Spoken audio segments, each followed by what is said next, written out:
कुलदीप जी, ये आरोप आदमपुर वाले भी लगाते हैं कि बिश्नोई परिवार सिर्फ चुनाव के दौरान दिखता है। अगर चुनाव जीते बाद जाते हैं 56 साल से कौन वोट देता है। हम तो लोगों के बीच में रहते हैं, लोगों के काम करवाते हैं और सबसे बड़ा प्रूफ ये है कि 1.5 साल के अंदर भव्य ने 800 करोड़ रुपए के प्रोजेक्ट मंजूर करवाए। कितनी लीड मिलेगी इस बार भव्य को? भव्य को जैसे मैंने कहा कि 20,000 तो मिनिमम है, हम 25,000 और 30,000 भी कर सकते हैं। आपके भाई चंद्रमोहन बिश्नोई पंचकुला से चुनाव लड़ रहे हैं, उनकी जीत को देखकर कुछ टिप्पणी करना चाहें तो, या हार को देखकर क्या मान रहे हैं, जीत रहे हैं हार? वो तो वहाँ के लोग ही बता पाएंगे। चंद्रमोहन जी अच्छे नेता हैं, बस ये कह सकता हूँ।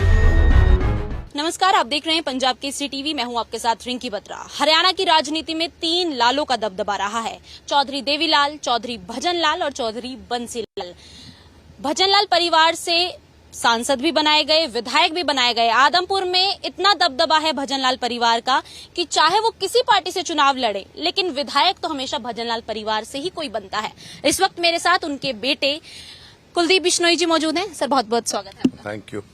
सबसे पहला सवाल, सीधा सवाल, कितनी जीत मान रहे हैं भव्य की? भव्य होने वाली है। उपचुनाव में भव्य लगभग 16,000 से जीते थे और मेरा चैलेंज है कि 20,000 से कहीं ऊपर जीतेंगे। कोई ऐसा गांव नहीं जिसमें पहले से बेहतर हमारी रिजल्ट ना आ रहा हो। सिर्फ जैसे मैंने कल भी बताया कि 2 गांव हमारे नोटिस में हैं जो पहले से हमारे 100-150 वोट कम हुए हैं और उनकी भरपाई अगले 2 दिन में कर दूंगा। मतलब बहुत बड़ी जीत है, चैलेंज के साथ और दावे के साथ। और ये जीत भव्य की नहीं है, वो जीत आदमपुर हल्के की है, क्योंकि यहाँ चुनाव आदमपुर हल्का वर्सेस अदर होता है। ये बाहर के लोग आते हैं सिर्फ चुनाव में ही वोट लेके चले जाते हैं, तो आदमपुर के लोग समझते हैं इस बात को। कुलदीप जी, ये आरोप आदमपुर वाले भी लगाते हैं कि बिश्नोई परिवार सिर्फ चुनाव के दौरान दिखता है, आगे पीछे नहीं। वो कौन है मेरे सामने लेके आइए। विपक्ष वाले बोलते हैं कि हमारे खिलाफ बोलने के लिए मुद्दा नहीं है उनके पास। अगर चुनाव जीते बाद जाते हैं 56 साल से कौन वोट देता है। हम तो लोगों के बीच में रहते हैं, लोगों के काम करवाते हैं और सबसे बड़ा प्रूफ ये है कि 1.5 साल के अंदर भव्य ने 800 करोड़ रुपए के प्रोजेक्ट मंजूर करवाए। वो अपने आप में कीर्तिमान है और हर दुख में तुख में तकरीबन हम पहुंचने का प्रयास करते हैं। और लेकिन जो कांग्रेस। नमस्कार, आप देख रहे हैं पंजाब केसरी टीवी। मैं हूं आपके साथ रिंकी बत्रा। हरियाणा की राजनीति में 3 लालों का दबदबा रहा है, चौधरी देवीलाल, चौधरी भजनलाल और चौधरी बंसीलाल। भजनलाल परिवार से सांसद भी बनाए गए, विधायक भी बनाए गए। आदमपुर में इतना दबदबा है भजनलाल परिवार का कि चाहे वो किसी पार्टी से चुनाव लड़े, लेकिन विधायक तो हमेशा भजनलाल परिवार से ही कोई बनता है। इस वक्त मेरे साथ उनके बेटे कुलदीप बिश्नोई जी मौजूद हैं। सर, बहुत बहुत स्वागत है आपका। Thank you. सबसे पहला सवाल, सीधा सवाल, कितनी जीत मान रहे हैं भव्य की? इस बार भव्य होने वाली है। उपचुनाव में भव्य लगभग 16,000 से जीते थे और मेरा चैलेंज है कि 20,000 से कहीं ऊपर जीतेंगे। कोई ऐसा गांव नहीं जिसमें पहले से बेहतर हमारी रिजल्ट ना आ रहा हो।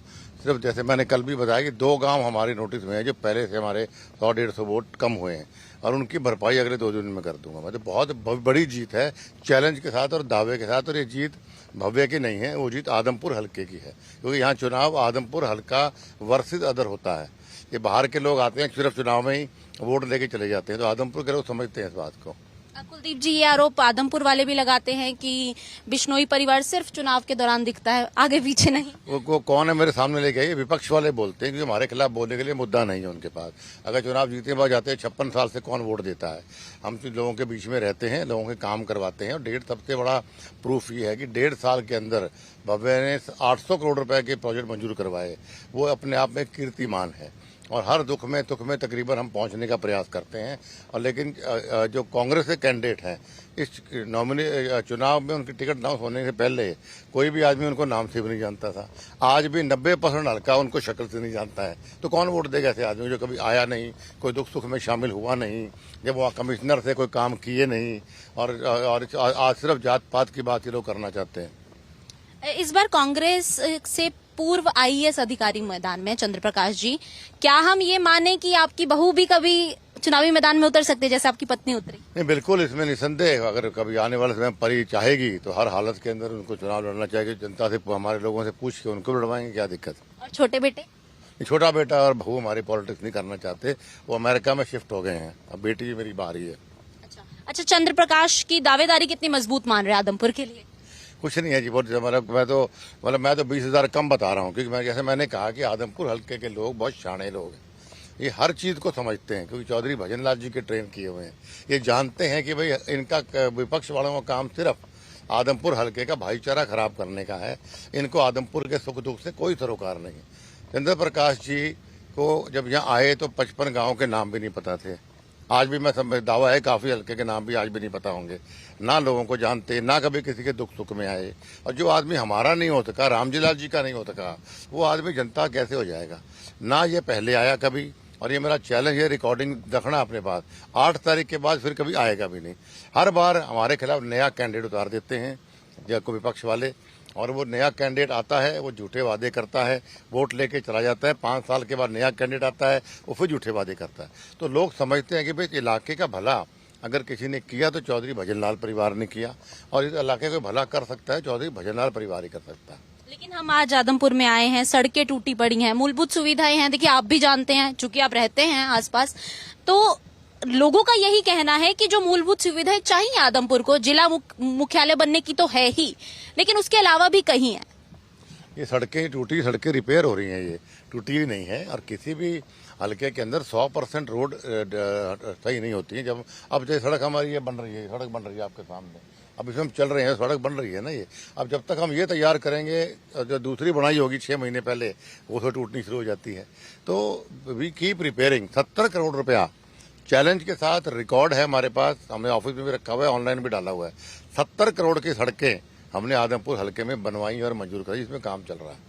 कुलदीप जी, आप दावेदार कर चुके हैं अपनी पेश कि मैं सीएम का फेस हूं, और प्रबल दावेदारी है, चूंकि आपके पिता भी 3 बार सीएम रहे हैं, तो मान रहे हैं आप, नहीं तो आपके बेटे सही सीएम पद के लिए। देखिए, बात पद की नहीं है, बात लोगों के काम करने की है। आदमपुर हल्के के हरियाणा के लोगों की इच्छा थी कि भाई चौधरी भजनलाल जी तरह उनका बेटा भी सीएम बने, और उसके लिए अगर सर इस बार हमारे चेहरा मुख्यमंत्री का नायब सैनिक जी हैं, और मैं मन से उनके साथ हूं।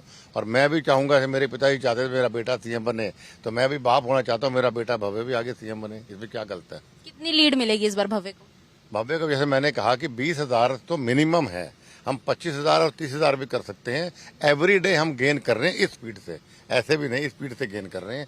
जिन लोगों ने हमको पिछले 56 साल में वोट नहीं दिए, इस बार लार्ज मात्रा में, ये भी रिकॉर्ड किया, हमें वोट कर रहा है। क्योंकि लोग समझ रहे हैं कि भाई जो जिन्होंने वोट नहीं दिया, जैसे कई घरों में चाय होती है, अभी आज सुबह चाय पानी चल रहे हैं मेरे, वो कहते हैं कि हमारी वोट की कांग्रेस वाले वैल्यू नहीं करते, हमको जेब में हम गुलाम मानते हैं, जिसको टिकट देंगे पीछे लग जाएंगे। क्या उनको आदमपुर का आदमी नहीं मिला कभी 56 सालों में?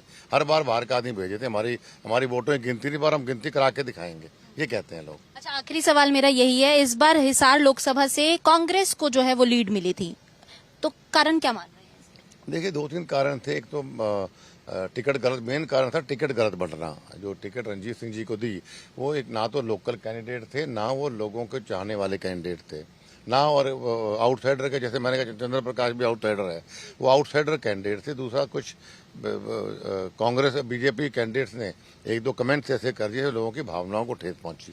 एक वो कारण रहा। अगर टिकट मुझे दी जाती या किसी लोकल कैंडिडेट तो बढ़िया मार्जिन से हम लोग जीतते हैं।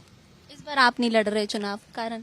नहीं, मैं लड़वा रहा हूँ कि मेरा मकसद है कि बीजेपी की सरकार बनाना और लोगों को ये अवगत करवाना है। कांग्रेस पार्टी की सत्ता को आप याद करिए कि 10 साल कैसे भ्रष्टाचार में, भूमाफिया सरकार में हमने गुजारे थे।